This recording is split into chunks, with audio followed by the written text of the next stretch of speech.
Tell me when you all are ready. I'm good. Good. Sweet. Yep. Randy, you good? I'm ready. Well, as we invite you here to talk about the Biden's vaccination plan for private businesses, I've spent several days now discussing the negative effects of the Biden administration's recent executive order that requires all private businesses with employees of 100 or more to be vaccinated with the COVID-19 vaccine, or they're going to be subject to a massive fine. And our small businesses, as you all know and you've reported on many times, have been absolutely crushed during this pandemic. And it's due now to the weight of the federal bureaucracy that we're seeing that our small businesses now need help more than ever. They've had to have the federal government take eminent domain of their revenues through government shutdowns from different states based on the color of the political map. They've been threatened with crippling taxes as they gasp for air and attempt to recover from this lackluster economy. They had even their workforce be paid tax dollars, your tax dollars, my tax dollars, to stay home when there were millions and millions of now hiring signs across businesses across America. And like most instances in a free market, small businesses have been leading the way in creativity, ingenuity, and innovation, and overall best practices during this COVID era. The executive order will only further hinder small business productivity and wreak havoc on the workforce during an economic time where workers are already scarce. They've had enormous pressure put on them. And how does the government show appreciation to them? By implementing more punitive regulations. Not only is this executive order in violation of our small business owners' rights as private entities, but it also intrudes on doctor-patient relationship of individual employees across America and here in Oklahoma. The Department of Labor's Occupational Safety and Health Administration, otherwise known as OSHA, is set to issue an emergency temporary standard, an ETS, to implement President Biden's vaccine mandate in the coming days. This approach ensures that the normal rulemaking procedures will be circumvented temporarily, while as many as 80 million Americans and thousands of businesses will be forced into compliance before they even have the ability to comment to their government. Those who do not comply will suffer massive fines, upwards of $14,000 per violation, per person, per visit. This will put businesses in a difficult way and cause financial hardships that will be unrecoverable. All because we want to look at companies that have 100 employees or more. One would argue that this is only the first step. What about the businesses that have 99 employees? What about the businesses that have 20 locations and 5 employees per location? This is completely taking out the authority of the private businesses to manage their businesses as they see they should, and as how this country has always allowed them to do. Over the past few days, I've received a clear message from small business and individual constituents across our district that this federal overreach will not be tolerated. That is why I'm announcing today a number of steps on behalf of my constituents and push back on this federal overreach. First, we will use the power of the purse that Congress has where all funding should start and spending will start, and we will look at how we fund this implementation of this rule at the Department of Labor. It's the most imminent issue we have right now, and I, along with my colleagues across America, will do everything in our power to stop the funding of this. Second, we will look at every action possible as soon as the rule comes out, including up to legal action to push back on the Biden administration and their unconstitutional overreach as it relates to private business in America. While we were still waiting to see the final language of OSHA's standard based on the Biden administration's announcement, I believe there's plenty of evidence that gives us the authority to do this. So with that, I'll take any question you may have. Okay, so you said we are gonna look at every action possible. Who's we? Well, we're gonna employ, and we've been talking to legal teams, and also there are other members across the country. They're on the federal level, which is where my jurisdiction lies. And we've been in close contact and anxiously awaiting to see what President Biden's rules are going to be. So, but I mean, is this the Republican conference? Is this? I believe there will be both Democrats and Republicans. As you may be aware, also I'm the co-chair of the Small Business Caucus. And we'll be calling on members of that Small Business Caucus, which is very bipartisan, to step up and support who they represent, which are small businesses in America. Some of these businesses employ unions, and some unions are pretty leery about having their members being forced into anything. Will you be having a discussion with any of these should this apply? Every private business in America has been contacting us, whether they're a labor shop or a non-labor shop, because they're concerned, as you just described, about this government overreach. It's one thing to compete against your peer in your industry, it's another thing to compete against the federal government. And so we'll be representing any and all voices as it relates to private businesses in America. So what sort of liability do you think businesses have if they don't insist on some kind of precautionary measures like vaccination? In other words, they don't require people to be vaccinated. I think the actual order is that they have to be vaccinated or tested, and so they do have an option. But if companies aren't doing anything to protect their employees or their customers, are there legal or liability ramifications to that? Well, again, that will be up to the private entities to find out with their appropriate counsel. What we're discussing here is the constitutionality of this edict from the president, and that's what we're pushing back on. And you know that the president knows that he's in a place where he knows it's going to be unconstitutional as well, just as we saw with the eviction moratorium and the CDC. He tries to use one of his agencies, as he's using the Department of Labor now, and all of the case studies he can cite are like schools and cities and communities and states. He doesn't cite any federal case study where the federal government, i.e. the President of the United States, has done these kind of edicts on private companies. So this is about the constitutionality of his actions. Private business, I was in private business for 35 years. That's why you employ great counsel to understand what your liabilities are, what positions you're being put in. And I'm not here to cast fault on anybody that's currently putting out vaccination requirements on all of their employees, not just 100 or more. We have small businesses that are doing it. We have large businesses that are doing it. But then the free will of the employee is, do they want to work there or not? And that's a whole other conversation for private business owners. And I would encourage them, if they want to speak to the press about their actions, then they should do so. So what's the difference between this OSHA rule and an OSHA rule that says you have to wear a helmet or certain kind of shoes, or you can't, they've got a zillion rules. I'm sure you know all about that. Well, this is about businesses protecting their employers in OSHA. What we're talking about now is the president going beyond that and saying that the people should protect themselves. This is a personal choice. Again, what we're knowing across America is smaller businesses that are under the 100 employees. While some will talk about, there are people already starting to leave and come to work for somebody under 100. They're causing, meaning the Biden administration is causing this false narrative that you're going to be okay there. But even those private businesses are concerned about the government overreach because they know that they are next.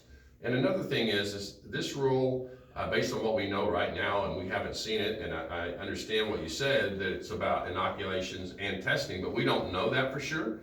And there's some 80 million people in America that are going to be affected by this. And about half of those have had COVID, which a study just came out recently saying that if you've had COVID, that your natural immunity is 27 times greater than getting a vaccination. So the president is being a little disingenuous and in haste of not allowing private industry to do what they're doing right now, and many of them are requiring the vaccinations. But at the end of the day, again, we're talking about the constitutionality of his actions because we're concerned where this league's going next. And at the end of the day, when the pandemic goes away, and we all hope and pray that day is very soon, the Constitution of the United States of America has to survive. Of the 3 shots that are available, how many of them have been approved by the FDA and how many are still under emergency? Well, obviously the Pfizer has been Moderna, and then we've got the J&J, the 1 shot. I personally had the Pfizer shot back in December and January after advice and talking to my doctor. And that, as I've said from day one, my encouragement to those who have not been vaccinated is to go talk to your physician and to see if there is a concern that you have, that he or she, your doctor, can take that concern, that fear away. Is there anything you think that the president or the federal government can legally do, but other than what it's already doing to try and get people to be vaccinated? Well, I think that's a great question, Randy. I think if you actually back up to see what the federal government has done since early last year when we first got our first case of COVID-19, which was in February, we believe now, of 2020. And then President Trump literally spent billions of dollars setting up and doing Operation Warp Speed, something that had never been done in the history of our country, to create a vaccine through messenger RNA with Pfizer and Moderna. And then getting that done within 10 months, which usually takes 4 to 5 years. And I will remind everyone that during that time, then candidates Joe Biden and Kamala Harris said they would not take the vaccination because it was a President Trump vaccination. And now today, they're going so far beyond that in trying to create an unconstitutional action in mandating that private businesses be vaccinated. So one might argue, had President Trump won again, would there have been any Democrat in America vaccinated today based on their nominee, Joe Biden and Kamala Harris, and the actions that they were talking about and saying along the campaign trail? Okay, but be that as it may, is there anything, now that apparently they think the vaccines are okay? Well, Well, what we've done is we've spent literally tens of billions of dollars making it available not only to people across the United States, it's prevalent everywhere. Along with the testing that we did, we spent trillions of dollars in the COVID care monies to make sure we had testing stations across America. And not only that, we were sending vaccinations around the world to make sure that countries like Taiwan and South America and other countries in North Africa could have vaccinations to help not only people in America, but also those others around the world.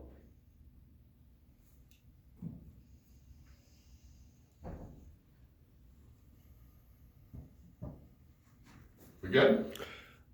I have one more that's not necessarily related to this, but it is related to business. Okay.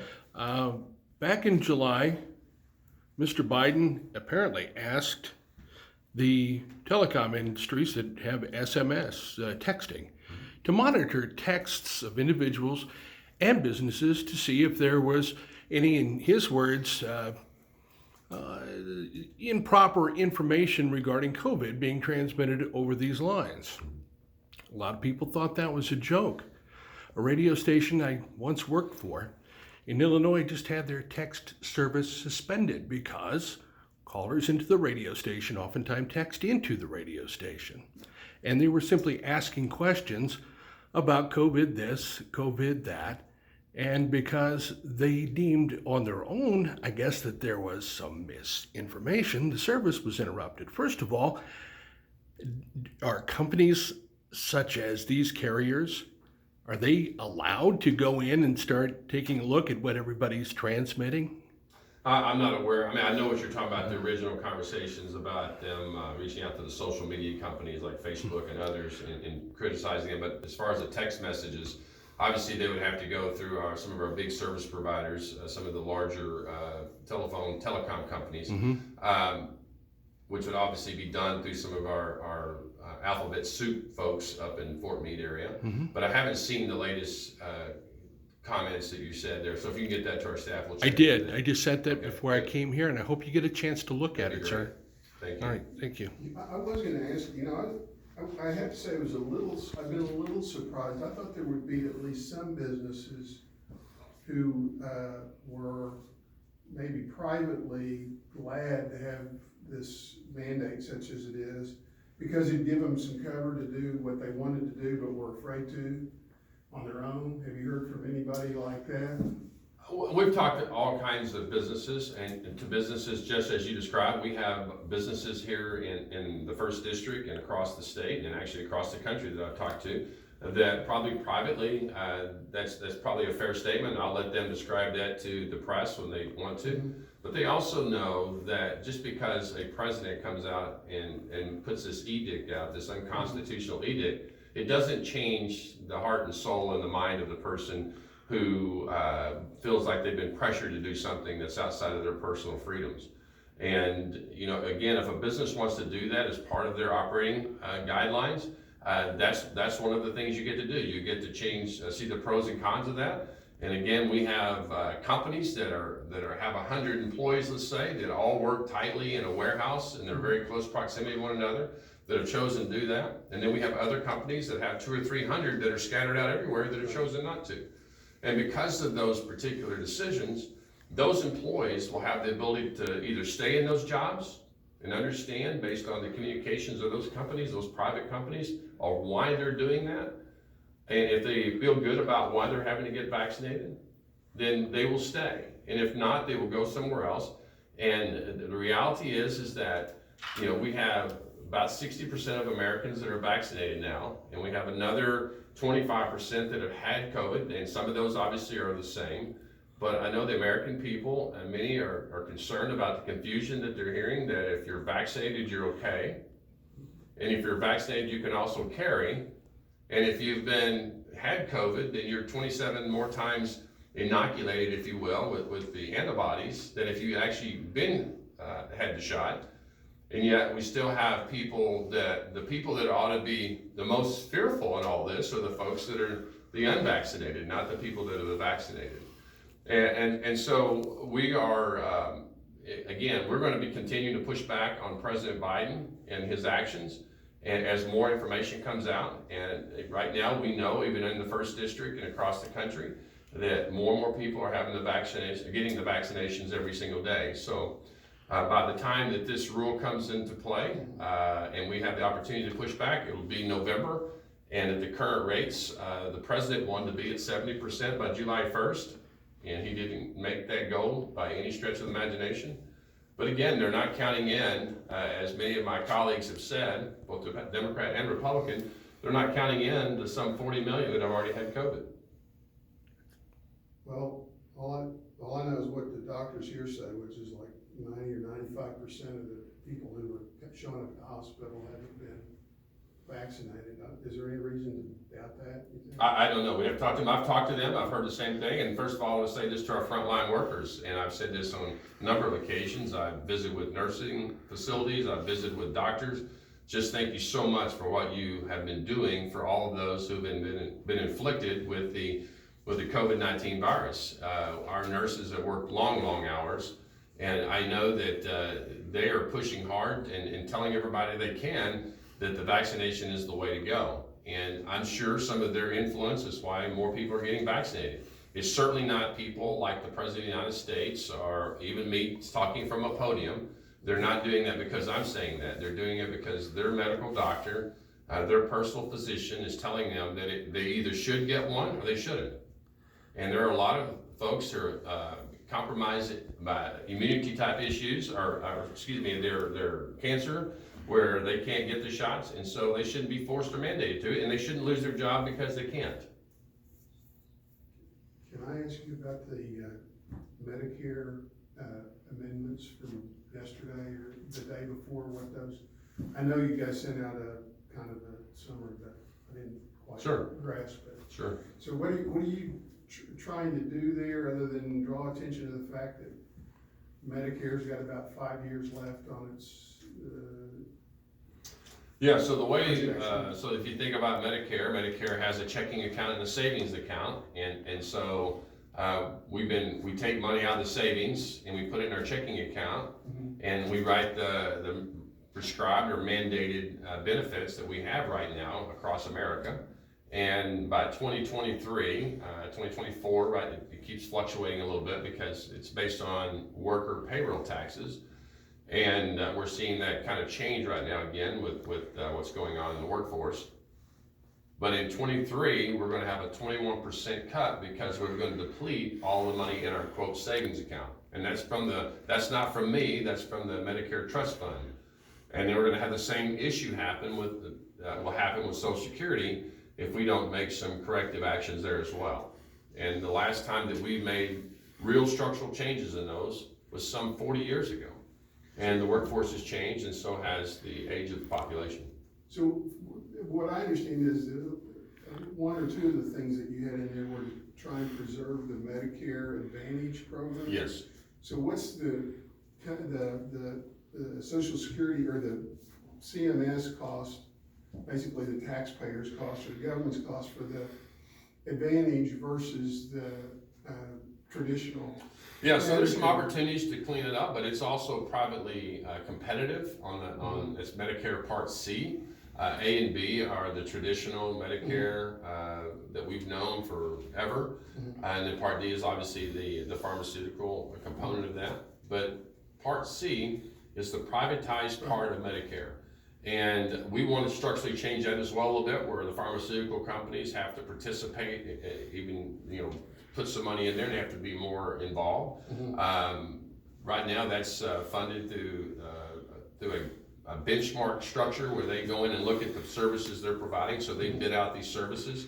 It's also a network where physicians of all areas, all disciplines, will bid some of these contracts. And based on Medicare Advantage's ability to beat that benchmark, they can put some of those monies, or all of those monies, they put them back into services. So one of the amendments that was being pushed in there is to add on top of Medicare A, was to add in there dentist to give for dental, and you're getting a 10% benefit. We already get, because of the efficiency of Medicare Advantage, almost about 40% of Americans are in Medicare Advantage. They already get those benefits of dental, vision, and hearing at about a 90 to 95% rate. So they would actually lose benefits if this part was to pass the Senate and signed by the president. Well, it would take that piece out of and by the way, full disclosure, I'm a recent member of Medicare Advantage, but recent, yeah, but within the past month, but so that you would no longer have that in the Part C, but you would have it in Part A? It would actually be curtailed because of the benchmarking process, and because it's becoming so late into the benchmark analysis time, it would not get into the 2022 benchmark, so it would not even be considered. So that would it would take away the opportunity for Medicare Advantage to have extra monies to plow back into these extra services.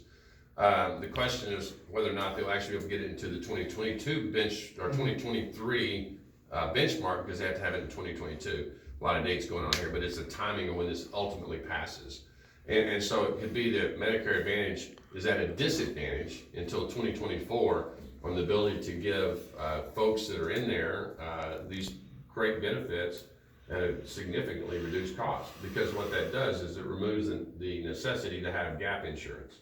So several years ago, the argument was that while Medicare Advantage was a better deal for the people, it also was costing the trust fund more. It was also a higher cost deal. Is that still the case, or is that no longer the case? No. Last question. We're good? Thanks, guys. Appreciate it. Thank you very much.